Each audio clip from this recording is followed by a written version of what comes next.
स्वागत है आप सभी का। और देखिए, आज हम जानते हैं उत्तराखंड इतिहास का आद ऐतिहासिक काल है, बहुत ही इम्पोर्टेंट है। और ये बीच में हमारा एक सेशन रह गया था, तो इसे हम आज देखेंगे, कंप्लीट करेंगे। और आप सभी से निवेदन है कि अच्छे से देखिए, सीखिए।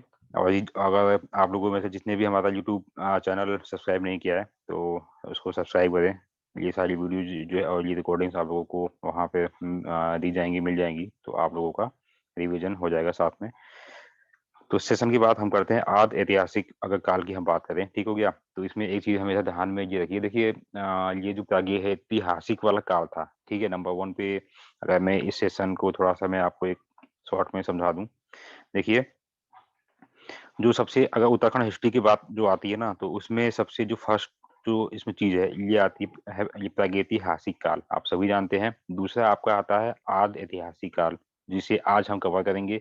तीसरा आपका आता है ऐतिहासिक काल। ऐतिहासिक काल मैंने यहाँ पर शॉर्ट में लिखा हुआ है, तो ध्यान में इसको रखिएगा कि मेरा कहना क्या है, ठीक हो गया। तो इसमें से क्या है कि ये जो है प्रागैतिहासिक वाले काल को हमने क्या है देख लिया, सीख लिया कि इसमें क्या क्या ये चीजें मतलब की मिली हैं। अब इसकी अगर ये काल की बात करेंगे, तो ये जो है प्रागैतिहासिक वाला काल है, ये 3000 ये बीसी से जो पहले का जो समय है, वो टोटल समय जो है प्रागैतिहासिक वाले काल के अंडर में आता है। ठीक है, ये इंपॉर्टेंट लाइन है, ध्यान में रखिएगा। आद ऐतिहासिक वाले काल की हम बात करते हैं, जिसे आज हमको देखना है। तो इसकी जो समय सीमा की गणना है, ये 3000 बीसी से लेकर ये 600 बीसी तक इसका समयकाल जो है माना गया है। ठीक है, आदि ऐतिहासिक काल का। और ऐतिहासिक वाले काल की हम बात करें, जहाँ ये जो नीचे तीसरा पॉइंट है, तो ये 600 बीसी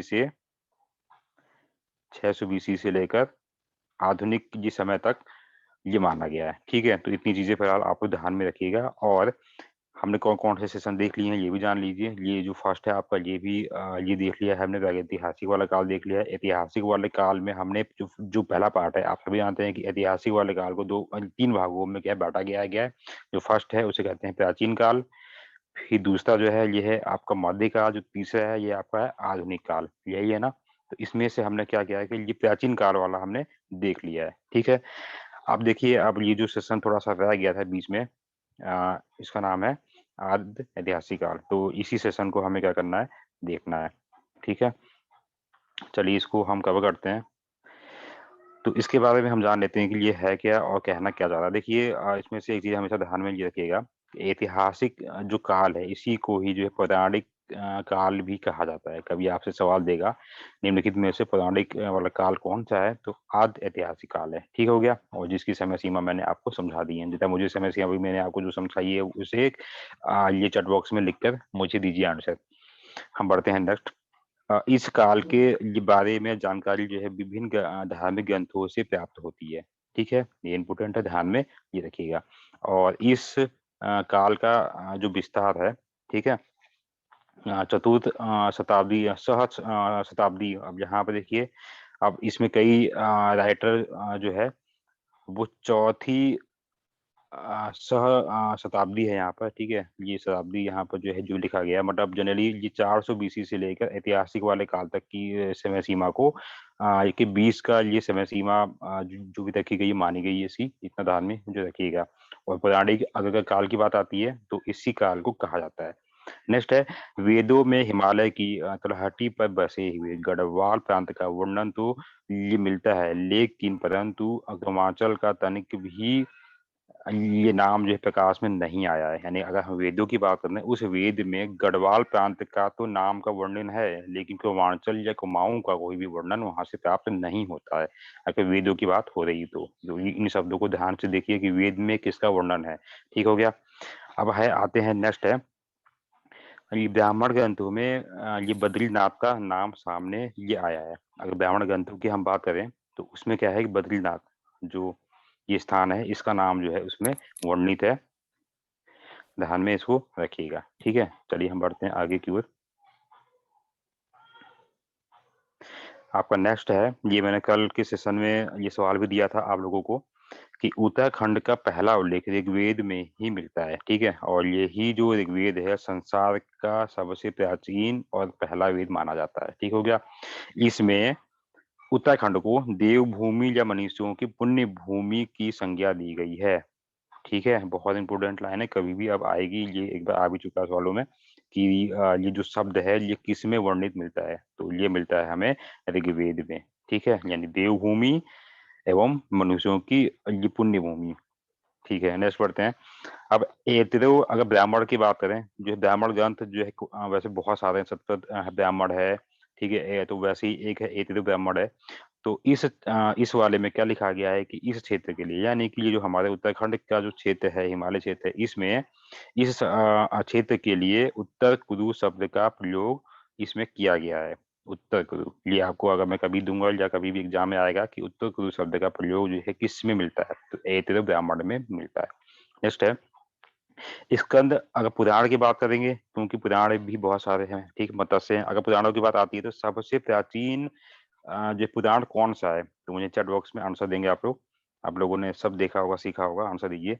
उसी में से एक आता है स्कंद जी पुराण। तो इसमें क्या है कि 5 हिमालय खंडों, केदार खंड, मानस खंड, नेपाल, जालंधर और कश्मीर का उल्लेख यहाँ से प्राप्त होता है, जिसमें से 2 यानी कि ये केदार खंड और ये मानस खंड जो है ये हमारे वर्तमान उत्तराखंड में स्थित हैं, ठीक है। यानी कि जो ये केदार खंड है ये वर्तमान ये गढ़वाल का क्षेत्र है, और मानस खंड है ये वर्तमान ये कुमाऊं का क्षेत्र है। इतनी चीजें ध्यान में रखिएगा, ठीक है ना। चलिए बढ़ते हैं हम आगे की ओर, नेक्स्ट स्लाइड पे जाएंगे। क्योंकि देखिए ये जो नोट है ये बेहद इंपॉर्टेंट है और हर लाइन आपको इसमें समझनी है अच्छे से। चलिए आगे की ओर बढ़ेंगे। पुराणों में अब देखिए, अभी तक हमने ये कई सारे सेक्शनों में अभी देख लिया, वेदों में देख लिया, ऋग्वेद में देख लिया हमने, ये तो ब्राह्मण में भी देख लिया, और ये पुराण में भी देख लिया, ठीक हो गया। यानी कि स्कंद अगर जो है पुराण की बात होती है। अब इसमें अगर पुराणों में फिर से हम देखें तो पुराणों में केदार खंड और मानस खंड के ज्वाइंट क्षेत्र को, यानी कि दोनों के संयुक्त क्षेत्र को जो है उसमें किस नाम से इसका वर्णन है, तो इन दोनों के संयुक्त क्षेत्र को उत्तराखंड, खासदेश या ब्रह्मपुर आदि ये नामों का प्रयोग जो है किया गया है, यानी कि किस में, ये पुराणों में। तो उत्तराखंड, खसदेश और ये ब्रह्मपुर, ठीक है, ये नाम ध्यान में रखिएगा। ये पुराणों से संबंधित है, उसमें हमारे उत्तराखंड को इस नाम से जाना जाता था। एक चीज ये मैंने कल ये वाला भी सवाल आप लोगों को ये दिया था सेशन में, जो हमारा टेस्ट सेशन होता है हर संडे को, कि बौद्ध साहित्य की के पाली भाषा वाले ग्रंथों में उत्तराखंड के लिए कौन सा शब्द यूज में आया है या प्रयोग में आया है, तो हिमवंत। ये कई बार आया है सवालों में, ग्रुप सी के एग्जामों में भी आ रखा है, ठीक है। तो इतनी चीजें, ये बेसिक ये चीजें हो गई कि हमारे उत्तराखंड के आदि ऐतिहासिक जो ये चीजें हैं, इनके ये नाम से संबंधित इनकी जानकारी हमें कहाँ से प्राप्त होती है, ठीक है। अब हम बढ़ेंगे। अब आप सभी जानते हैं ना कि हमारा जो ये उत्तराखंड है, ये इसमें 2 ही मंडल हैं, आप सभी जानते हैं, ठीक है। कौन कौन से हैं मंडल हैं, आप लोग मुझे जरा नाम बताओ। जब बढ़ते हैं आगे हो तो उसी मंडलों में जो 2 क्षेत्र हैं, यानी कि ये जो पहला है गढ़वाल क्षेत्र, दूसरा कौन सा है, कुमाऊं क्षेत्र, 2 ही है ना। तो उन्हीं के बारे में हमें क्या करना है, इस आदि ऐतिहासिक वाले काल में इनका वर्णन पढ़ना है कि इस उस समय क्या क्या चीजें इनसे संबंधित थी। तो चलिए इसको हम देखते हैं, इसकी रूपरेखा को देखते हैं हम। तो गढ़वाल शब्द की उत्पत्ति कहाँ से होती है, ठीक है। ये बेसिक, ये पॉइंट सारे बेसिक हैं, ये मैंने सब ये आपके लिए ये नीचे मेंशन है सब कुछ। तो देखिए गढ़वाल शब्द की उत्पत्ति कहाँ से होती है, तो गढ़वाल शब्द जो है परमार वंश के राजाओं की देन है, यानी कि परमारों की देन है। ये इंपोर्टेंट है, कभी भी आएगा तो ध्यान रखिएगा। तो 14वीं शताब्दी में परमार वंश के ही एक राजा अजय पाल ने 1515 में के आसपास 52 छोटे छोटे गढ़ों में विभक्त इस अंचल को एक सूत्र में ये क्या के पिरो दिया, जीत लिए सारे गढ़ों को, ठीक हो गया। और स्वयं उस राज्य का स्वामी या फिर गढ़वाला जो बनकर और उस पर राज्य करने लगे, तो तो उस राज्य को गढ़वाल की संज्ञा दी गई, ठीक हो क्या, समझ में आ गया। अब यहाँ से अब ये आप लोगों से एक सवाल पूछूंगा, तो कई लोगों का आंसर गलत भी हो सकता है, होगा नहीं मैंने बोला, मैंने बोला हो सकता है। तो अब मुझे बताइए कि जो है परमार वंश का संस्थापक कौन था। चलिए आप लोग मुझे जो चैट बॉक्स में आंसर दीजिए, गढ़वाल क्षेत्र में परमाणु वंश का संस्थापक कौन था? ठीक है, अब यहाँ पर बात हो रही है अजय पाल की। तो इसने क्या किया, ये 52 गढ़ों को जीत लिया। ठीक है क्या? अब जीतने के बाद ही ये नाम कहाँ से आया, मैं उसके बारे में आपको यहाँ पर समझा रहा था। ठीक है ना? चलिए बढ़ते हैं हम आगे की ओर। अब क्या है, देखिए वैदिक अगर काल की बात करें तो गढ़वाल को हेमवंत की संज्ञा दी गई है। ठीक है ना? हेमवंत की संज्ञा दी गई है। ये इंपॉर्टेंट, ये मतलब कि ध्यान रखिएगा। वैदिक अगर काल की बात होती है तो गढ़वाल, अभी यहाँ पे जो है गढ़वाल की बात होती है, ये मत ये सोचिएगा कि ये जो है यहाँ पे कुमाऊं की हम यहाँ बात कर रहे हैं। ठीक है, अब ये गढ़वाल के शब्दों को समझिए। तो क्या है, देखिए वैदिक ये काल की में गढ़वाल को हेमवंत, महाभारत में उत्तर कुरु, और ये पुराण काल में गढ़वाल को जो है केदारखंड, और जबकि ये पुराण उत्तर काल में गढ़वाल को बद्रिकाश्रम, स्वर्ग भूमि और ये तपोभूमि आदि नामों से जाना जाता था। ठीक है, अब ये जो सारे शब्द हैं कहीं ना कहीं पर सारे एग्जामों में आए हुए हैं और कभी भी आ सकते हैं। तो ये गढ़वाल से संबंधित ये नाम है और इनका वर्णन जो कहाँ कहाँ से प्राप्त होता है, ये भी चीजें भी इसमें क्या है मेंशन है। एक बार इसको अच्छे से देखिएगा, तो कोई ऐसी इसमें हार्ड चीज नहीं है जो कि आपको समझ में ना आ सके। ठीक है, तो ये फिलहाल इतनी चीज आप ध्यान में रखिएगा। आप चलते हैं आगे की ओर। तो चलिए अब थोड़ा सा गढ़वाल के इतिहास के बारे में हम जान लेते हैं थोड़ा सा, और बाकी चीजें मैंने आप लोगों को तो समझा ही रखी है कि ये सारे स्रोत जो है कहाँ से इनकी ये जानकारी प्राप्त होती है, क्या क्या चीजें होती हैं। देखिए केदारखंड या गढ़वाल का इतिहास, इसके बारे में हम जानते हैं। गढ़वाल का ही पुराना नाम, या फिर आप कह सकते हैं कि उस खंड का ही पुराना नाम जो है हमें स्कंद पुराण में केदारखंड के नाम से मिलता है। तो पारणी की अष्टध्यायी और कालिदास की रघुवंशम और मेघदूत, राजेश्वर की ये काव्य मीमांसा, और महाकवि ये भरत की ये मनोदया ये काव्य, तथा ये मोलाराम के गढ़राज वंशम नामक ये पुस्तकों से इस क्षेत्र का उल्लेख मिलता है। अब ये सभी पुस्तकें जो है बहुत इंपॉर्टेंट है, यहाँ से हमें गढ़वाल क्षेत्र के बारे में जानकारी एकदम से प्राप्त होती है। ठीक है, इन सभी का नाम ध्यान में रखिएगा, और ये पढ़ने से आपको एक फायदा और होगा, कभी आपसे अगर पूछ दिया जाएगा कि ये भरत ने, महाकवि ये भरत ने जो है किस काव्य की रचना की, तो ये मनोदय का नाम भी आपको दिख जाएगा। ठीक है ना? कोई दिक्कत नहीं है ना? अब चलिए ध्यान में इतनी चीजें रखिएगा। बढ़ते हैं आगे की ओर। इन सभी को पढ़ना कल मैं ये जो है रिवीजन के रूप में आप लोगों से पूछ सकता हूँ, इसलिए ध्यान में रखिएगा सभी लोग। नेक्स्ट बढ़ते हैं आगे की ओर। ठीक है, तो आज वाले सेशन में जो भी चीजें हुई हैं समझ में आपके आ रही है नहीं आ रही है, जरा एक बार मुझे इन्फॉर्म भी मुझे कर दें आप लोग। या मैं कहीं पर मैं बहुत फास्ट तो नहीं हूँ, आगे तो नहीं हूँ, स्पीड तो ठीक है ना मेरी? चलिए ओके, तो देखिए आगे बढ़ते हैं। ये प्रारंभ में गढ़वाल क्षेत्र को, ठीक है, बद्रिकाश्रम, तपोभूमि, कर्मभूमि तथा केदारखंड नामों से जाना जाता था। ये अभी हमने पिछले वाले पेज में भी देख लिया। ठीक है, इतिहासकार हरिराम दसमाना, भजन सिंह शिवांगी नौटियाल के अनुसार ऋग्वेद में ही उल्लेखित सप्त सैंधव प्रदेश वर्तमान गढ़वाल क्षेत्र ही था। अब ये आ सकता है कि सप्त सेंधो ये जो ये प्रदेश है इसका संबंध जो है किससे है। ऑप्शन में आपको दिया जाएगा गढ़वाल से, कुमाऊं से है, इनसे है, उनसे है। ठीक है, तो अब आपका आंसर ध्यान में ये रखिएगा क्या होना चाहिए। तो शब्द सेंधो जो ये आपका प्रदेश है इसमें ये जो है वर्तमान गढ़वाल से संबंधित है।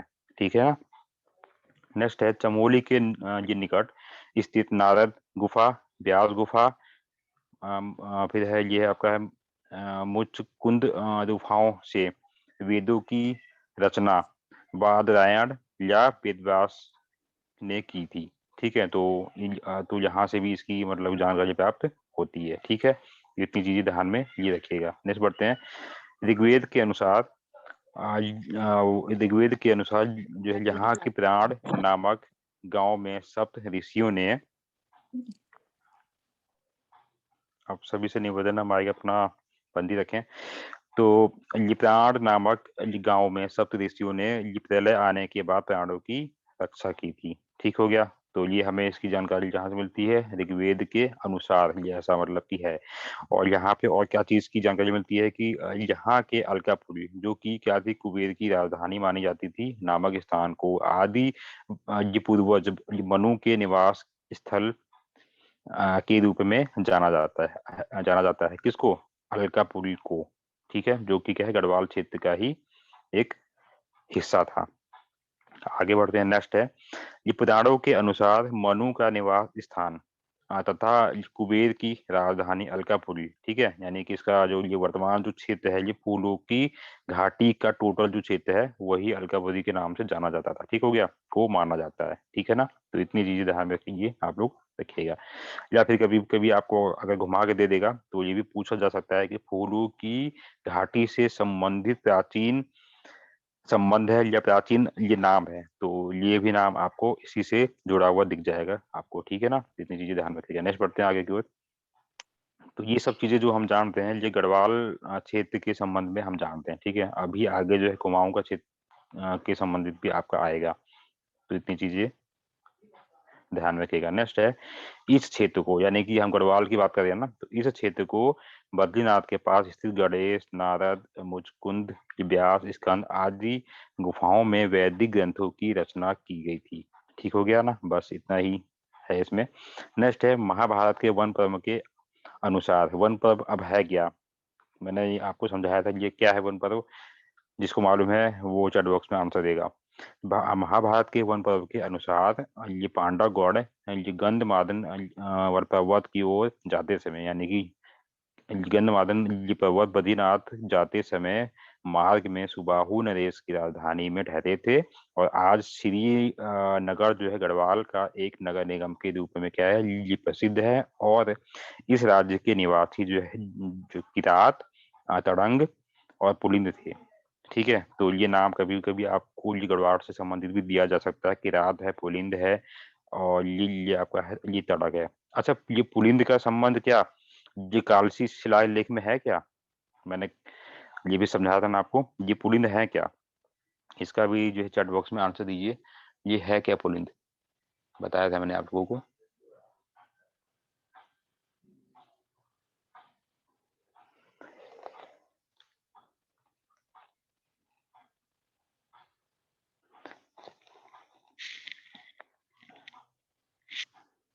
ठीक है, आंसर दीजिए आप लोग, बढ़ते हैं हम आगे की ओर। नेक्स्ट है, ठीक है, देखिए ये पुलिंद ये जो कालसी जहाँ पे शिलालेख है ना आपका, वहाँ ये देहरादून में, ये टोंस और यमुना नदी के संगम में, तो उस वाले क्षेत्र को कहा जाता था अपरांत, और वहाँ के लोगों को कहा जाता था ये पुलिंद, यही था ना वो। चलिए बढ़ते हैं आगे की ओर।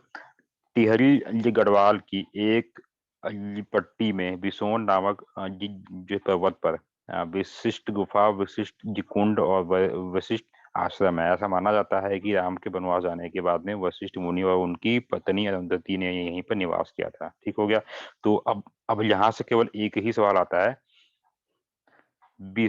ये वशिष्ठ ये गुफा या कुंड या आश्रम, इसके बारे में आपसे पूछा जा सकता है कि ये कहाँ पर है, तो ये टिहरी गढ़वाल में है। बस इतना ही ध्यान में ये आप लोग रखिएगा। गढ़वाल क्षेत्र में द्वीपप्रयाग के शीतोष्ण पट्टी में सीता जी पृथ्वी में समाई थी, और इसी वजह से यहाँ पर क्या, कहाँ पर, द्वीपप्रयाग में ये मनसार का मेला प्रतिवर्ष लगता है। ठीक हो गया, बस यहाँ से भी एक सवाल आपको दिया जा सकता है कि ये तो सवाल आ चुका है कि ये मनसार का मेला कहाँ पर लगता है, देवप्रयाग। ठीक है, नेक्स्ट है, रामायण कालीन वाड़ा सूत का की राजधानी जो है वो ज्योतिषपुर, यानी कि वर्तमान जोशी मठ थी। ठीक है, अच्छा, अभी एक जोशी ये मठ के बारे में एक इसके नाम में ये परिवर्तन की ये चर्चा अभी आई है ये कल को। अब इसका नाम जो है किस नाम से जो है जाना जाएगा, बताओ मुझे, मुझे आपको केवल चैट बॉक्स में ही आंसर देना है ना, ये नई न्यूज आ सकता है जम्मू में भी। तो अब ये भी पूछा जा सकता है कि इसका संबंध यहाँ से है। ठीक है, अब ये सवालों में घुमाकर ये भी भविष्य में दिया जा सकता है कि रामायण कालीन वाणासुर की राजधानी वर्तमान में किस नाम से जानी जाती है ना, तो ध्यान रखिएगा। नेक्स्ट है, और ये पुलिंद राजा सुबाहु की राजधानी जो थी वो श्रीनगर थी, ये भी एक बार सवालों में दिया गया था। ठीक है, तो श्रीनगर किसकी ये राजधानी थी, तो ये पुलिंद ये है जो पुलिंद राजा सुबाहु की राजधानी थी श्रीनगर। ज्योतिर्मठ, ठीक है, आप सभी का आंसर सही है। चलिए बढ़े आगे की ओर। चलिए अब देखिए ये सारा जो चीज है आप लोगों ने ये परीक्षा वाणी में भी देखी होगी, ठीक है, क्योंकि जो है कुछ सेशन जो मुझे वहां से नहीं मिलते हैं वो मैं किसी और बुक से भी ले लेता हूँ। चलिए, ये प्राचीन यह काल में इस क्षेत्र को, अब ये किस क्षेत्र की बात हो रही है भाई, ये बात हो रही है गढ़वाल, सॉरी, ये केदारखंड यानी कि गढ़वाल के क्षेत्रों की के लिए बारे में बात हो रही है। तो यानी कि प्राचीन अगर काल की बात करें तो इस क्षेत्र को गढ़वाश्रम, वो ये बद्रिकाश्रम नामक दो यहाँ पर क्या थे, ये विद्यापीठ थे जहाँ पर शिक्षा दीक्षा दी जाती थी। और इनमें से कण्वाश्रम जो रहा था ये दुष्यंत और शकुंतला के प्रेम प्रसंग के लिए क्या था, ये प्रसिद्ध था। और इसी आश्रम में सम्राट भारत का जन्म हुआ था और जिनके नाम पर हमारा देश का नाम भारत रखा गया पड़ा, ठीक है। अब ये कण्वाश्रम वाला ये इम्पोर्टेंट है क्योंकि इसी में के मालिनी नदी के ये कहाँ पर स्थित है, मालिनी नदी के तट पर स्थित है। महाकवि ये कालिदास ने अभिज्ञान शकुंतलम की रचना इसी कण्वाश्रम में ही की थी, जिसे वर्तमान में चौकटा घाट के नाम से जाना जाता है, ठीक है।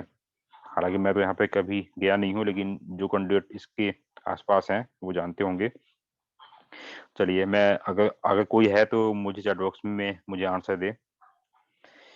अब नेक्स्ट बढ़ते हैं। महाभारत के वन पर्व के अनुसार उस समय इस क्षेत्र में क्या पुलिंद और किरात जातियों का आधिपत्य था। ये किस समय की बात कर रहा है, ये वन पर्व के अनुसार गढ़वाल क्षेत्र में पुलिंद और किरात जातियों का आधिपत्य था, ठीक हो गया। और पुलिंद के राजा ये सुबाहु थे जिनकी राजधानी सिद्धिनगर थी, ठीक है, ये बात क्लियर रखिएगा। और किरात, कभी आपको सवाल दे देगा ना, ये किरात जाति का संबंध जो है कहाँ से है, गढ़वाल से है, कुमाऊं से है, दोनों से कहाँ से है, ठीक है। तो मुख्य रूप से ये गढ़वाल की जातियां हैं। नेक्स्ट है सुबाहु के ये बाद के बाद राजा ये विराट का उल्लेख ये जो प्राप्त होता है, जिसकी राजधानी जौनसार के समीप विराटगढ़ी में थी, ठीक हो गया, यानी कि देहरादून वाले क्षेत्र में। और ये गढ़वाल क्षेत्र के अगर बारे में देखें तो ये कुछ जातियों के लिए नाम है जिनका संबंध जो है गढ़वाल से रहा है, और इनमें से कुछ जो है हमारे कुमाऊं से भी संबंध रखते हैं। तो अब ये कौन कौन सी है, ये आपका फर्स्ट है कोल या फिर मुंड और पुलिंद, नाग, ठीक है, और किरात, खस और ये शक, ठीक है। तो इनमें से ये नाग वाला तो ये हमारे कुमाऊं से भी संबंधित है, सभी जानते हैं ना, जैसो नो।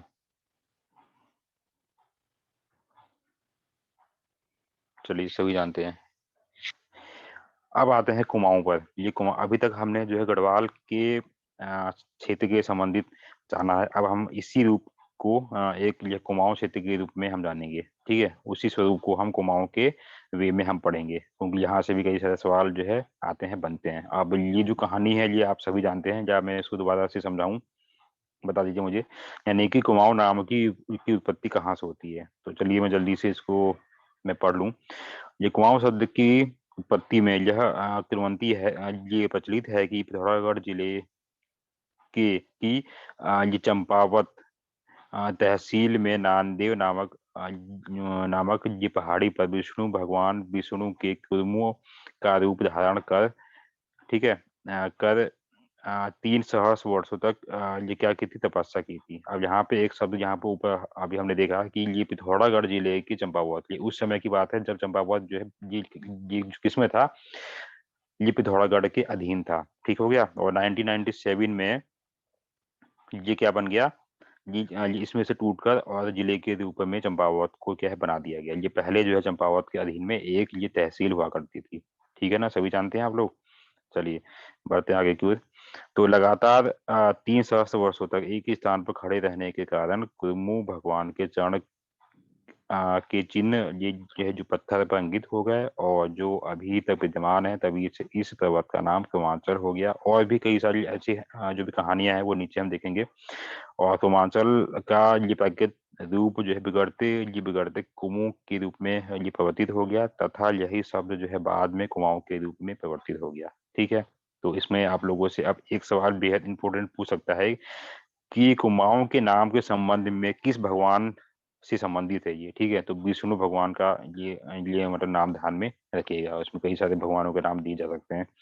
तो अब ये जो कुमाऊं के संबंध में हम जानेंगे, तो विष्णु मानस खंड या फिर कुमाऊं का इतिहास, इसके बारे में हम थोड़ा-सा और हम जान लेते हैं। अभी तो हमने नाम की उत्पत्ति को देखा, थोड़ा-सा नीचे भी आएगा यही चीज़।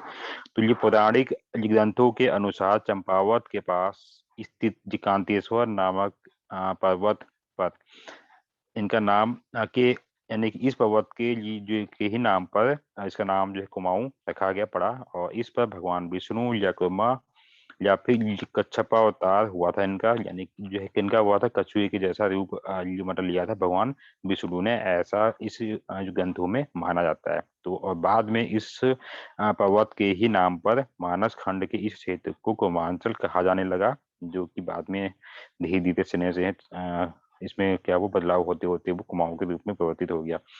तो सर्वप्रथम यह नाम चंपावत और उसके समीपवर्ती गांवों को दिया गया था, यानी कि जो ये कुमांचल शब्द है ये पूरे कुमाऊं को ये नाम नहीं था उस समय, यानी कि चंपावत के आसपास के क्षेत्रों को ही इस नाम से जाना जाता था। बाद में क्या हुआ कि धीरे धीरे ये जो है अल्मोड़ा, बागेश्वर और ये पिथौरागढ़ और ये जो भी चीजें बाकी, ठीक है, तो ये सभी को बाद में जो है कुमाऊं के नाम की संज्ञा दी जाने लगी। तो सर्वप्रथम जो है चंपावत और उसके समीपवर्ती गांव को यह नाम ये दिया गया था, और उसके बाद में जबकि जबकि जहाँ चंदों के राज्य की यहाँ स्थापना हुई, इसकी हम कहानी अभी ये जो है चंद राजवंश के बारे में वन बाई वन आगे हम जानेंगे, ठीक है, उसकी भी अच्छी पीडीएफ है, हुई एवं उनका विस्तार हुआ, तो ये कुमांचल उस समृद्ध प्रदेश का नाम हो गया। ठीक है, यही नाम जो फैलते फैलते वो इन सभी डिस्ट्रिक्टों में फैल गया, और जो कि इस समय क्या है अल्मोड़ा, नैनीताल, पिथौरागढ़ आदि जिलों में सभी में ये क्या है ये शामिल है, यानी कि सभी ये जिलों को अब जोड़कर जी कुमांचल सॉरी जी कुमाऊं की संज्ञा जो है दी गई है। ठीक हो गया। अब कौन कौन सी जिले वर्तमान में है अभी आप सब लोगों उसके नाम बताएंगे, उधम सिंह है और नैनीताल है, और कौन कौन से हैं बताओ मुझे आप लोग। हम बढ़ते हैं आगे की ओर। ये और ऊपर वाली ये लाइन मैंने आप लोगों के ऊपर छोड़ दी है, ठीक है, बताओ मुझे। अब है नेक्स्ट बढ़ते हैं, ये मुस्लिम लोग यानी कि मुगल शासक जो है चंदों के राज्य को ये कुमाऊं कहते थे। ये लाइन कभी भी आ सकती है, इंपोर्टेंट ध्यान में ये रखिएगा। मतलब जो ये जो है चंद वंश जिस समय था यहाँ पर या कुमाऊं में, उस समय ही जिस दिल्ली में मुगल शासकों का राज्य ये शासन था। तो ये कुमाऊं के शासन मतलब यह राज्य को जो है ये चंदों के राज्य को कुमाऊं कहा करते थे मुगल शासक। ये आ सकता है, इंपोर्टेंट ध्यान में ये रखिएगा। और यही आजकल जो है कुमाऊं के रूप में क्या है ये प्रचलित है, ठीक है ना। नेक्स्ट हम पढ़ते हैं, सभी लोग आंसर देते रहिए। नेक्स्ट है ये कुमाऊं शब्द का ये पहला उल्लेख कहाँ से मिलता है, ये बहुत इंपॉर्टेंट है, ये लाइन देखिए। तो कुमाऊं शब्द का पहला उल्लेख जो है अबू फजल की पुस्तक है आईने अकबरी। ठीक हो गया, यानी कि ये मुगल काल के ये सब लेखक हैं, और आईने अकबरी में इस नाम का की जानकारी प्राप्त होती है, और अभिलेखी शास्त्रों में नागनाथ के अभिलेख से भी इनकी प्राप्ति होती है इस नाम की। दो चीजें इंपोर्टेंट, ठीक है। अब नेक्स्ट है ये तारीख ए मुबारक शाही के अनुसार 1330 की हम बात करें, दिल्ली के सुल्तान फिरोज शाह तुगलक द्वारा कटहा क्षेत्र में विद्रोहियों का दमन किया गया, और ठीक है, और लेकिन किंतु ये विद्रोही जो है भागकर इसी चंद्रवंश के क्षेत्रों में कुमाऊं क्षेत्र में लिए चले आए। ठीक हो गया, तो इसकी भी जानकारी सब ये चीजें इसमें लिखी गई हैं, किसमें, तारीख ये मुबारक शाही में, कि ये जो है ये विद्रोही कहाँ पे भाग कर चले गए, तो ये कुमाऊं क्षेत्र की ओर चले गए। तो यानी कि ये सब एक तरह से ये कुमाऊं से संबंधित या उसकी ये जानकारी के एक स्रोत भी हैं, तो इनके बारे में कभी भी दिया जा सकता है, ठीक है ना। और कुमाऊं का सर्वाधिक वर्णन इसमें है, ठीक है आपने। नेक्स्ट आगे चलिए, आप सभी का आंसर सही आ रहा है। चलिए, ये कुमाऊं का सर्वाधिक उल्लेख, देखिए अभी तक हमने गढ़वाल वाले क्षेत्र में जो हमने देखा था वहां जो केदार खंड का नाम लिया था, यहाँ पे क्या है ना कुमाऊं का सर्वाधिक उल्लेख जो है स्कंद पुराण के मानस खंड से प्राप्त होता है। ये और इसके बढ़ते नेक्स्ट है ये ब्रह्म एवं वायु ये पुराण के अनुसार किरात, किन्नर, यक्ष, गंधर्व और नाग आदि जातियों यहाँ पर निवास करती थी। अभी हमने गढ़वाल क्षेत्र में भी जो है ये किरात नाम देखा था अभी हमने ना, और नाग। तो यानी कि ये जो है दोनों ये जातियां दोनों ये यानी कि गढ़वाल और कुमाऊं दोनों से ही संबंधित हैं। ये भी इम्पोर्टेंट ये चीजें हो सकती हैं आने वाले समय में। तो किरात और ये नाग ऐसी जातियां हैं जो कि गढ़वाल में भी थी और कुमाऊं में भी थी, ठीक है ना। चलिए, अल्मोड़ा का जाखन देवी मंदिर ये यक्षों की निवास की पुष्टि करता है। और या फिर यहाँ से एक सवाल हमेशा ये आता भी है कि जाखन देवी ये मंदिर जो है कहाँ पर है? अल्मोड़ा में। नेक्स्ट है किरातों के वंशज अस्कोट एवं डिडिहात नामक स्थान में निवास करते थे।